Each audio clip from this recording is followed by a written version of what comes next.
BBOR Black Box Online Radio. Coming to you from West Virginia, Black Box Ned 88 on Instagram for the bonus podcast. All right, and it is now October, and as we get closer to Halloween, we've been delving into the paranormal, so why should we lose momentum? And as you can see from the title here, we're going to be talking about some hauntings of Papa John's locations in the United States of America. I got onto this subject because we've been going through some ghost stories, and I was reminded of a particular article that I had read years and years ago about a haunting that took place in a Papa John's restaurant. And I was really trying to find that exact same article. I want to say that I read about a location in Maryland, which is close to me here in West Virginia, but I couldn't find the same one. And I couldn't even remember the exact specific article that I read. However, I did find multiple Papa John's locations in the United States of America that have some type of supernatural paranormal presence of haunting, if you will. Now, the reason why I was reading that article years ago is I used to work at Papa John's. I spent one summer there in college. Only was there for about 3 months. A whole lot of ups and a whole lot of downs. That is one job that was both good and bad at the same time, and that's all I can say about that. But I think that we should just get right into this because we've covered some ghost stories on the channel that have been coming from various parts of the country. We did one recently on the haunting of Sloss Furnace, which is from Birmingham, Alabama. We talked about the ghosts of Red Hill, which is about the life of Patrick Henry and his wife Sarah Henry, one of the founding fathers of our country, America. That was from Virginia. And then we even did some things from Louisville, Kentucky, when we mentioned Waverly Hills Sanatorium. And a very particular one, the Ghosts of Fox Hollow Farm, which talked about a place in Indiana where the serial killer Herb Baumeister murdered multiple men, and he discarded their bodies throughout a place in Indiana called Fox Hollow Farm. So there's lots of ghost hunting activity there. So we're going to go to a different location in the same state. In the same state of Indiana. This is going to be in a different place. What I can say is that Fox Hollow Farm was outside of Indianapolis, but I believe that it was in Hamilton County. My Indiana geography is not too sharp, but I'm a West Virginian, so quite far away. But this is going to the city of Seymour, Indiana. I should say the town of Seymour, Indiana. And we're talking about the Papa John's on Tipton Street. Several people have reported an apparition wearing a blue uniform at this Papa John's location. Knocking sounds have also been heard coming from the walls. The knocks seem to come from the adjacent store that is empty. So, I mean, there's nothing in the building that is next to it, yet there's still this type of knocking sound. Think about this, though. I mean, first I would like to say that this little segment here, I really wish they had more written, but this was written by the website indianahauntedhouses.com, just citing the source. Now, normally I wouldn't even have much to say about this, except several people have reported an apparition wearing a blue uniform at this Papa John's location. The reason why I wanted to say something about this is I have read this very similar description of ghosts throughout the paranormal literature, throughout the stories that we've even been talking about on this channel. I mean, we didn't get too much into that specific detail when we did our upload, The Haunting of Sloss Furnace, here on this channel. And as always, you can like and subscribe and find out about more similar content to this. But what I would say is that even in the Ghosts of Birmingham, Alabama stories, we found reports of a man in a blue uniform who was telling people to get back to work. But they did point that out, a blue uniform. And when we did our upload on Patrick Henry and the Ghosts of Red Hill, and the Ghosts of Scotchtown, which was another estate that Patrick Henry resided in, there were also reports of ghosts in blue uniforms. However, one thing I should say about that is, with the Patrick Henry case, it was very close to the area of Appomattox, the end of the Civil War, and those blue uniforms they were talking about were Civil War uniforms. I also mentioned that one of our local ghost stories from this area deals with a Civil War battle. And you can see two ghosts fighting, a Union soldier and a Confederate soldier, one wearing a blue coat and one wearing a gray coat. I've never experienced this firsthand. As I said, I am a little bit skeptical about it, but I've heard this story from people throughout the years. They mentioned that there is this famous legend of, on a certain night, you can see these two ghosts fighting. One has a blue uniform and one has a gray uniform.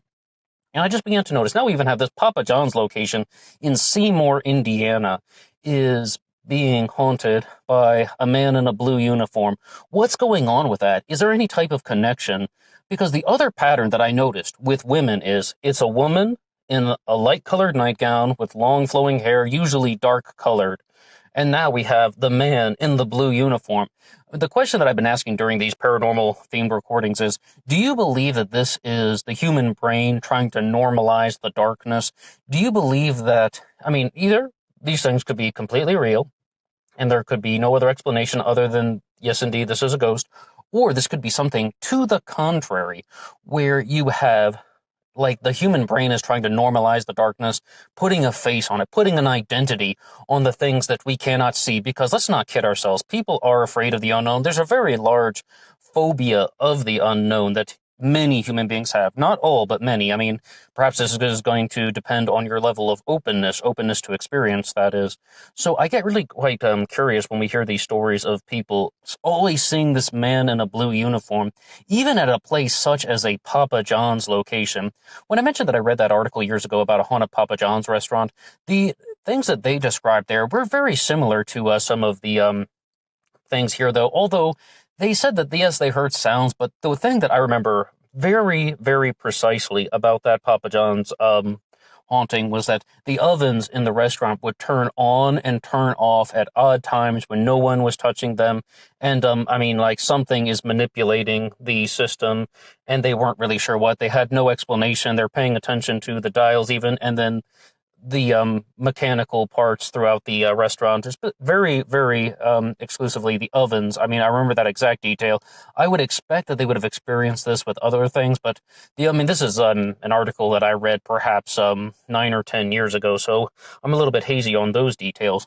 However, we're going to be moving on from the state of Indiana and going to the state of Ohio for our next Papa John's haunting, and this is coming to us from a publication called Haunted Toledo, and I was like, oh, okay, there is a haunted Papa John's in Toledo, Ohio, right?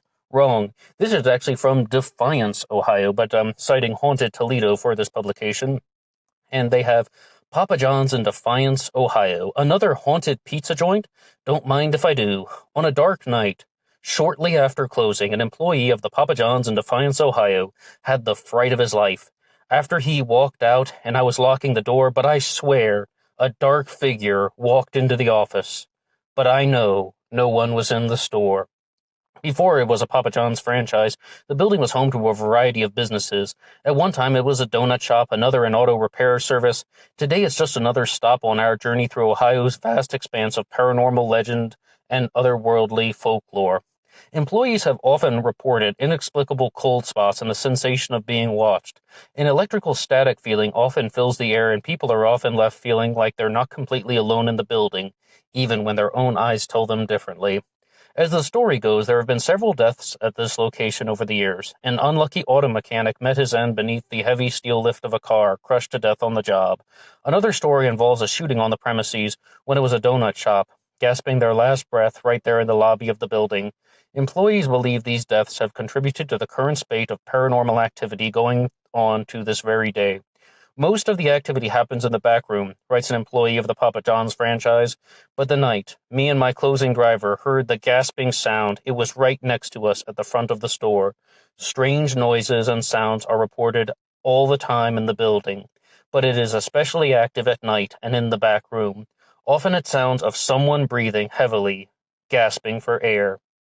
And this, they actually asked the challenge question here for us. So this concludes the article. Once again, Haunted Toledo talking about Defiance, Ohio. Have you ever had any paranormal experiences? And this post here was written by an individual named Christopher Tillman. Thank you for the post, Christopher. Okay, what do we make of that? First I can say that I think that there are a few things that I notice that sound much more, that I get much more curious about, these cold spells that people are experiencing, because I think that if there actually were any truth to these ghost stories, that would definitely be something that people would be experiencing if there were any type of genuine paranormal activity going on. As I said, I am somewhat skeptical, though. The second thing is the electrical static feeling. Like, I imagine that would somewhat be similar to the feeling if you were to rub a balloon on your hair or something and then watch the static electricity, or jumping on a trampoline even, you can sort of feel the static electricity building up. You know that feeling. You know what it feels like when you feel static electricity. When that is kind of coming out of nowhere with some type of inexplicable answer, I get curious, but at the same time, I do notice that is somewhat of an abnormality when it comes to these ghost stories that we've been going through. Seeing the man in the dark blue uniform, which was at the other Papa John's location in Seymour, Indiana, that is somewhat of a very large commonality. This thing about the static feeling that they get, an electrical static feeling often fills the air, and people are left feeling like they're not completely alone. Well, as far as feelings go, I think a lot of us have had that feeling, and I know this isn't something that I would like to brag about, but even in my late 20s or something, when I was in dark places, I just had that feeling that I was not completely alone, and I know that there is nothing behind the curtain, there's nothing behind this dark door when you're in an old building, but I definitely had that feeling. I mean, that I think is somewhat explanatory. Once again, the human brain doesn't necessarily normalize the darkness too easily. But there is something that I would like to talk about when we're going through these stories of paranormal activity.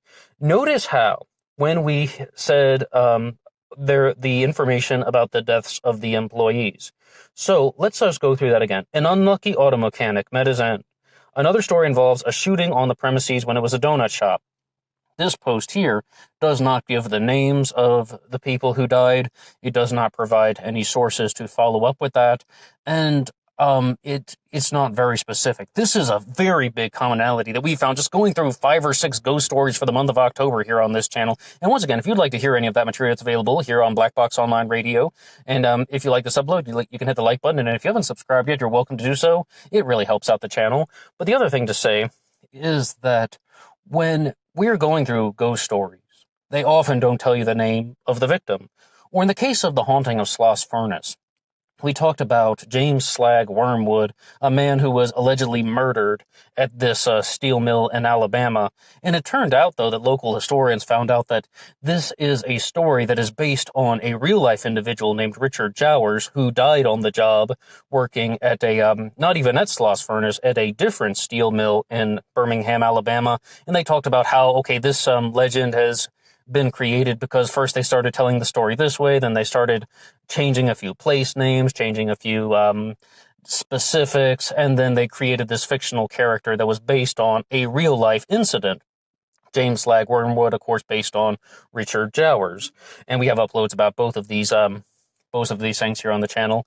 And what I would say, though, is that with this here, I'm noticing this exactly. It's almost like a template, because when we did our upload on the Ghosts of Waverly Hills Sanatorium, they also said that there was a nurse named Mary Lee that committed suicide on the premises, but they did not provide her real name. They wanted to be clear, hey, this is just a pseudonym. We're not revealing her real name. And I would say that the only difference between Papa John's Pizza and the places like Waverly Hills Sanatorium and Sloss Furnace and Fox Hollow Farm, and even to a certain extent some of these places like Scotchtown and Red Hill that are doing the Civil War ghost tours, and we even have some of those nearby here in West Virginia because we're close to Antietam over on the Maryland side. Those people are doing ghost tours, they're doing like haunted houses and such. These are Papa John's locations. As far as I know, they aren't necessarily trying to be too connected to the tour groups. However, though, I did say, though, that the first story of Seymour, Indiana is from IndianaHauntedHouses.com. And the second case here is it's from Haunted Toledo, but they're talking all about how they have this ghost tour that they're doing. But as far as I know, the Papa John's locations here do not seem to be connected to the actual incidents. I mean, like, they're not connected to these actual ghost tour companies. I shouldn't have said incidents. I should have said activities and organizations. As far as I understand, they're just pizza joints that are they seem like they're just functioning pizza businesses. And to the credit of IndianaHauntedHouses.com, they do even provide the address here, 600 East Tipton Street in Seymour, Indiana. I don't think there's any harm in giving that out because, firstly, it's posted on this website, and it's just a Papa John's restaurant. I mean, it's just a location there, but once again, also easily available on the internet. I would say, though, that if you're ever wanting to look up some of this stuff, I got curious about it, so I wanted to read up more on what is going on with these Papa John's hauntings, and I noticed that Papa John's, as a pizza company, sponsors an enormous amount of haunted houses throughout America. And I'm not talking about real cases of paranormal activity or alleged supernatural hauntings, nothing like that. I'm talking about just the autumn festivities, like haunted house things for kids and such. And that really clouded the results. So there could be other Papa John's hauntings in the United States of America. I even said that I read that one years ago. There could even be more than what we've mentioned just now. It's just that the results were really clouded with all of these activities that are being sponsored by Papa John's. And you can see Dairy Queen and some other restaurant names are also attributed to this, but they're just sponsoring local events in the community as well. I mean, it's part of it's an advertising gig. And the final thing I would like to say is that the Papa John's founder, John, whatever his name is, was also really clouding the results because CNN put out an article, Papa John's still haunted by founder using the N-word. And I really don't have too much to say about that. I liked the pizza when I worked at Papa John's, but I rarely ever eat it because it's too expensive unless you have some really good coupons. All right, well, that's all I have to say. What do you think about any of the cases of paranormal activity that we talked about here on this channel? And I would love to read any of your comments in the section below. And you can always respond to that challenge question about your own incidents of paranormal activity. What do you have to say about it? Have you had any similar experiences? And I will see you on Instagram for the bonus podcast. It's been a good October talking to you guys about the paranormal. And until next time.